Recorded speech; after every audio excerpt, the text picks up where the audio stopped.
কোরআনের একটি নাম আছে আল কিতাব। চলেন আমরা সকলেই শুনে আসি। কোরআনের একটা নাম কি? আল্লাহ তাআলা বলছেন মা ফাররাতনা ফিল কিতাবি মিন শাই। এই কিতাবে, এই কোরআনে আমি কোনো কিছু বাকি রাখি নাই, সব বলে দিয়েছি। সব ব্যক্তি জীবনে, পরিবারে, সমাজে, রাষ্ট্রে, রান্নাঘর থেকে শুরু করে বঙ্গভবন পর্যন্ত, কাঁথা সেলাই থেকে শুরু করে মহাকাশ পর্যন্ত সব আল্লাহ কোরআনে বলে দিয়েছে, কিছু বাকি রাখেনি। তাহলে কোরআনের একটা নাম আল কিতাব, একটা নাম কি? কোরআনের আরেকটা নাম আল ফুরকান, সত্য মিথ্যার পার্থক্যকারী, the criterion between right and wrong. Quran পড়লে বোঝা যায় কোনটা সত্য কোনটা মিথ্যা। আল্লাহ তাআলা বলেন তাবারাকাল্লাযী নাযালাল ফুরকানা আলা আবদিহি লিয়াকুনা লিল আলামিনা নাযীরা। আমি কোরআনকে ফুরকান বানিয়ে পাঠিয়েছি যাতে করে বিশ্বনবী মানুষকে সতর্ক করতে পারেন। তাহলে একটা পেলাম কোরআনের নাম আল কিতাব, তারপরে দ্বিতীয়টা পেলাম আল ফুরকান। কোরআনের একটা নাম হচ্ছে আয-যিকির।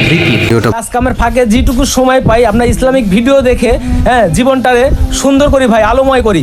আপনারা বেশি বেশি করে ভিডিওটা শেয়ার করে দিবেন যাতে আপনাদেরকে আমি নেক্সট ভিডিওগুলো ছাড়তে পারি আর আপনাদেরকে দেখাতে পারি ভাই। সবাই শেয়ার করে দিবেন ভিডিওটা, সবাই লাইক করে দিবেন।